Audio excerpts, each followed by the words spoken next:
하나님 말씀은 이사야 11장 10절 말씀입니다. 우리 다 함께 봉독하겠습니다.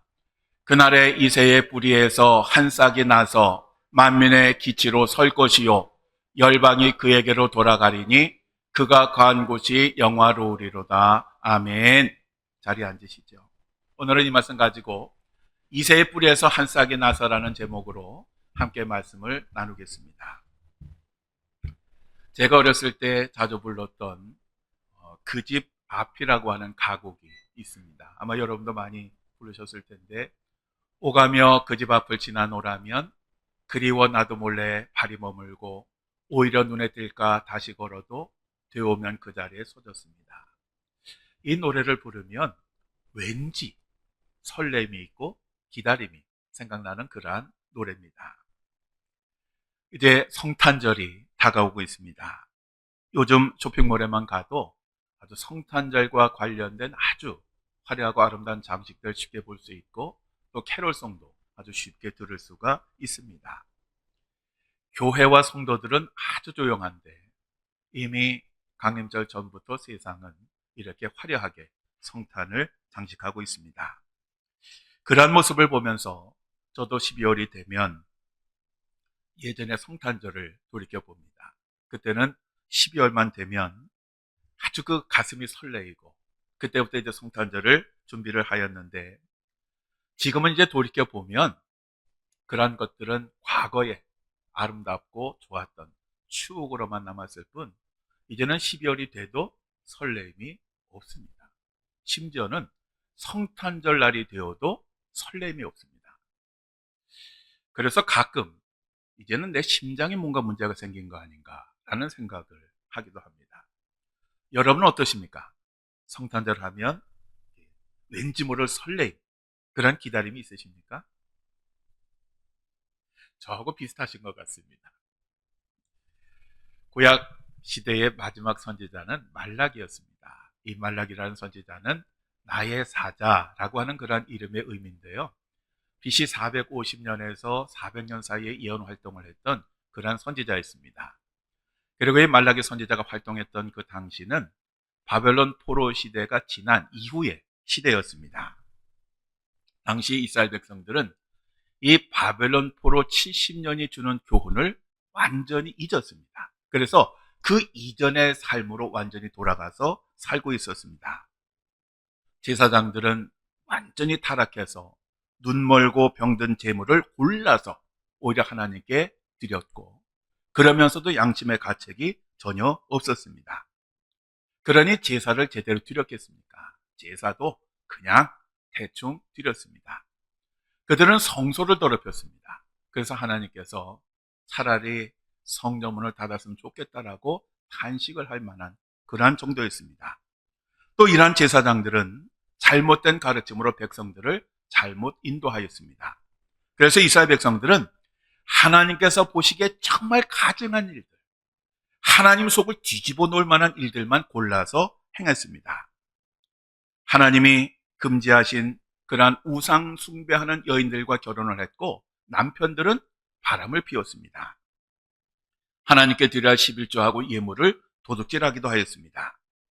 문제는 그러면서도 자신들은 신실한 백성이라고 착각을 했습니다. 그리고 그들은 하나님을 두려워하기는커녕 아예 무시를 했습니다.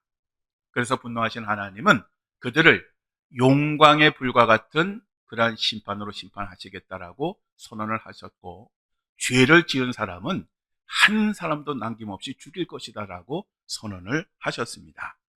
그렇지만 끝까지, 그럼에도 불구하고 많은 사람들이 그러한 길을 걸어감에도 불구하고 믿음을 지킨 그 사람들은 반드시 구원해 주실 것이다라고 말씀을 하시면서 심판의 날에 이르기 전에 엘리야와 같은 예언자, 즉 세례 요한을 이 땅에 보내주시겠다라고 약속을 하셨습니다. 그리고 이러한 하나님의 말씀을 태어난 말라기 선지자가 죽습니다. 그리고 400년의 시간이 흐르게 됩니다. 자, 우리 이 시간을 가리켜서 뭐라 그런다 그랬죠? 트리니티에서 열심히 배웠죠?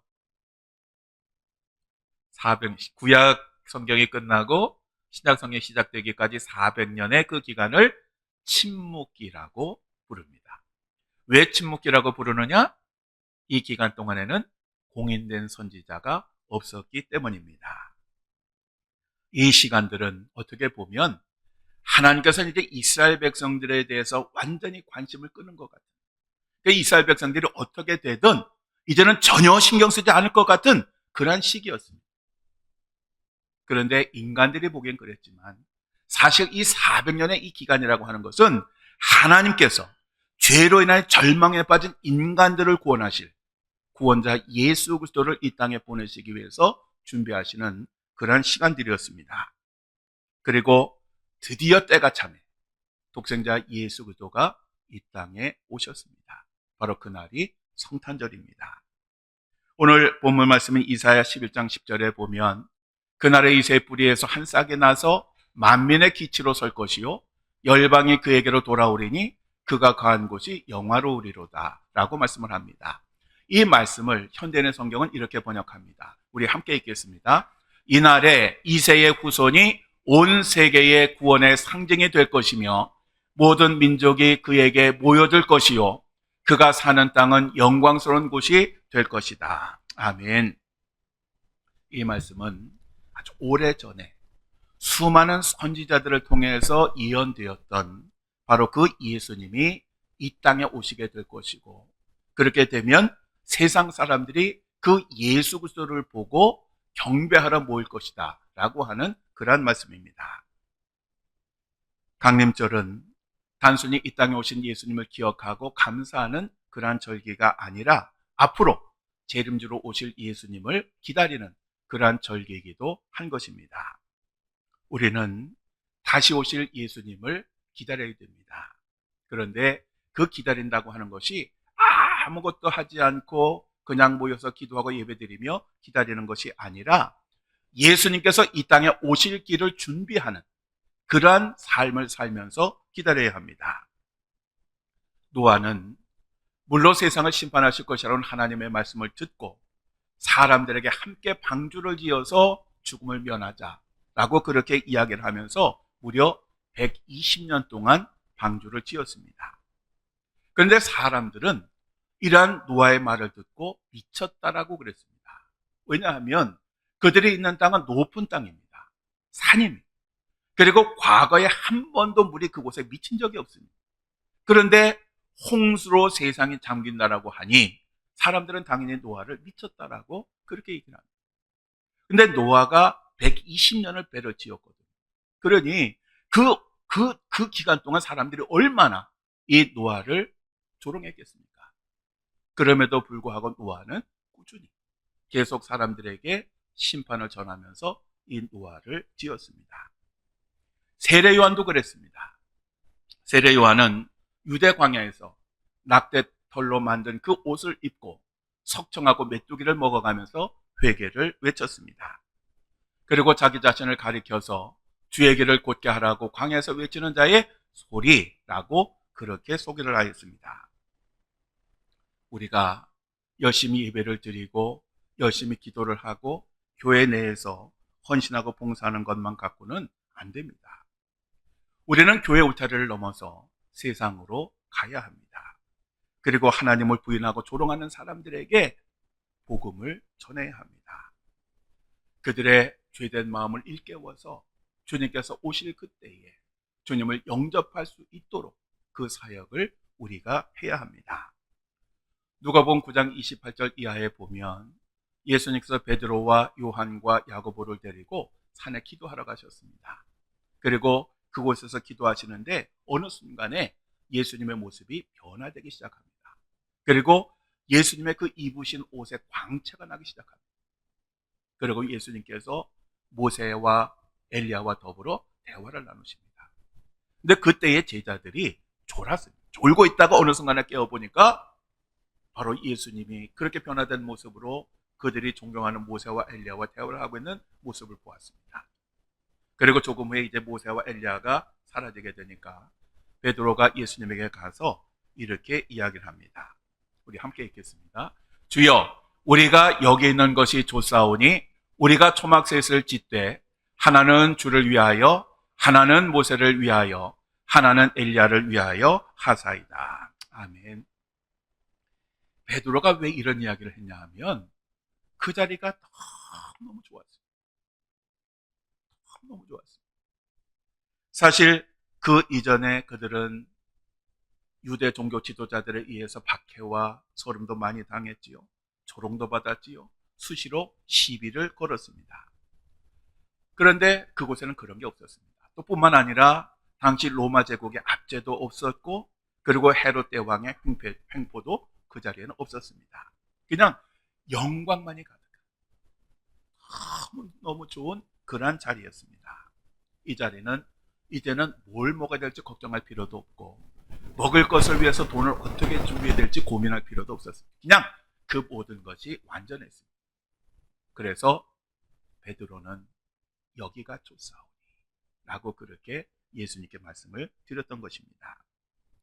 결국 베드로가 원했던 것은 뭐냐 하면 아무 걱정과 근심이 없는 그 평안한 삶이 지속되기를 원했던 것입니다.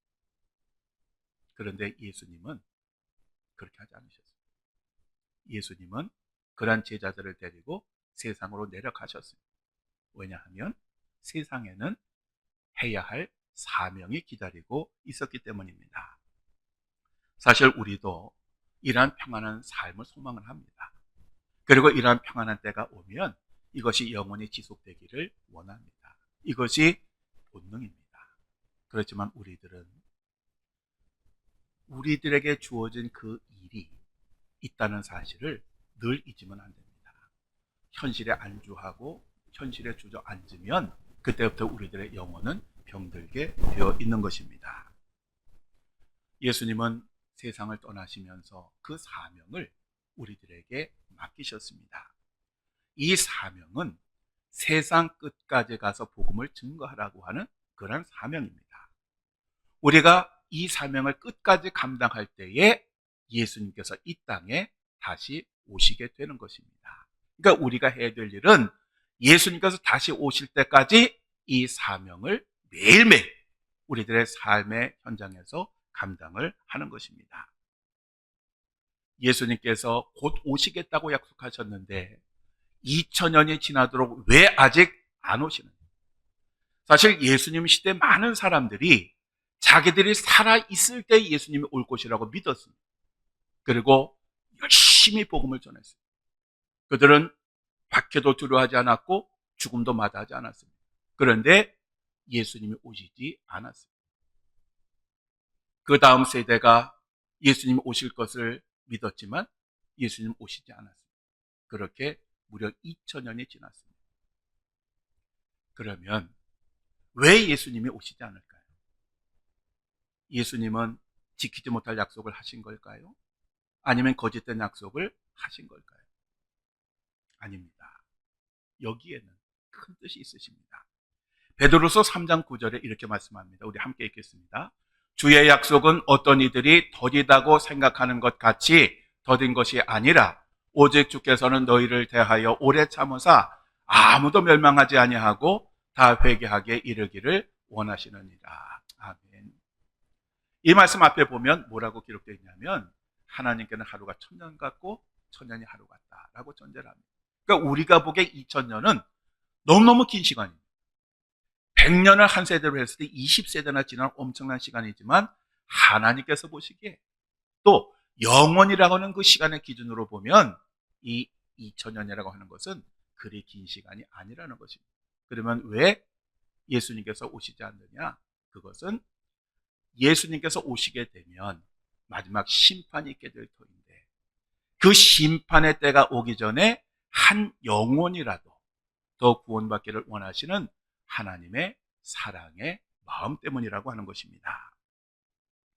1800년대 후반에 로버트 잉거솔이라고 하는 사람이 미국에 있었습니다. 이 사람은 유명한 웅변가였고 변호사였습니다. 그런데 이 사람은 볼테르의 영향을 받아서 아주 철저한 무신론자였습니다. 그리고 이 잉거솔은 그 무신론의 선봉에 서서 전국을 순회하면서 강연을 했는데 그 강연의 내용이 뭐냐 하면 하나님은 없다라고 하는 것입니다. 한 번은 그가 그 성경을 열심히 연구하였는데 그 성경을 연구한 이유가 뭐냐면 성경 속에서 오류를 찾아내서 하나님을 조롱하기 위해서 성경을 열심히 연구를 하였습니다. 그는 30년 동안 많은 사람들에게 불신앙의 씨앗을 심었습니다. 근데 한 번은 그가 무신론의 강의를 하는데요. 식탁에 시계를 딱 내려놓고 뭐라고 얘기하느냐 하면 내가 하나님께 5분의 시간을 주겠다. 내가 5분 동안 하나님을 저주할 터인데 그동안 나를 죽이기를 바란다. 내가 만약 죽지 않는다면 그것은 하나님이 없거나 아니면 하나님은 실패자에 불과한 것이다. 라고 그렇게 이야기를 하고 나서요. 5분 동안 하늘 향해서 삿대질도 하고 욕을 신나게 했습니다. 5분 후에 어떻게 되었을까요? 그는 멀쩡히 살았습니다. 그러자 인고솔이 사람들에게 이렇게 말을 합니다. 여러분 보셨지요? 하나님은 없는 겁니다. 만약 하나님이 있다면 자신을 그렇게 저주하고 욕하고 죽여보라고 외치는 나를 이대로 그냥 두었겠습니까? 그러면서 이 사람은 하나님이 없다는 것을 자기가 증명한 것에 대해서 굉장히 만족해했습니다. 인고솔의 이러한 연설을 들은 많은 사람들이 교회를 떠났습니다. 인고솔이 뿌린 이 불신앙의 씨앗들은 성경의 기반에 세워진 기독교 대학들인 하버드, 예일, 프린스턴 대학에도 싹을 맺어서 많은 이들이 하나님을 부인하고 믿지 않게 되었습니다. 그런데 이러한 이야기를 들은 데오드로 파커라고 하는 목사님이 있었는데 목사님이 인거솔에게 이렇게 물었습니다. 여보시오 선생, 당신에게는 아들이 하나 있어? 그러자 인거솔은 그러면 제게 아들이 당연히 있지요 라고 대답했습니다. 그러자 파커 목사님은 그렇다면 아들이 당신에게 욕을 하고 대들면서 당장 나를 죽이라고 한다고 하면 당신은 어떻게 하겠습니까? 라고 물었습니다. 그러자 인거솔은 화를 내면서 이보시오, 아들이 만약에 그렇게 한다고 해서 그리고 자기를 죽인다라고 해서 그 아들을 그 자리에서 죽일 부모가 세상에 어디에 있겠습니까? 라고 화를 냈습니다. 그러자 파커 목사님이 그에게 점잖게 충고 한마디를 했습니다. 바로 그것이요, 당신이 없다고 하는 하나님은 당신의 주장처럼 정말 안 계셔서 당신을 죽이지 않으신 것이 아니라 그렇게 저주하는 당신까지도 사랑하시기 때문에 그 사랑 때문에 당신을 죽이지 않은 것이요 라고 했다는 것입니다. 오늘 불신의 시대를 사는 이 시대에 우리는 이러한 파커 목사님과 같은 사람이 되어야 합니다. 구약의 노아와 같이 되어야 하고 신약의 세례 요한과 같이 되어야 합니다. 성탄절이란 그냥 즐거워하고 하나의 절기 행사로 지키는 그런 날이 아니라 다시 오실 예수님의 길을 닦는 그러한 절기가 되어야 합니다. 사는 성도 여러분, 마가복음 1장 2절에서 4절에 이렇게 말씀합니다. 우리 함께 읽겠습니다. 선지자 이사야의 글에 보라, 내가 내 사자를 내 앞에 보내노니 그가 내 길을 준비하리라. 광야에 외치는 자의 소리가 있어 이르되 너희는 주의 길을 준비하라. 그의 오실 길을 곧게 하라. 기록된 것과 같이 세례 요한이 광야에 이르러 죄사함을 받게 하는 회개의 세례를 전파하니. 아멘.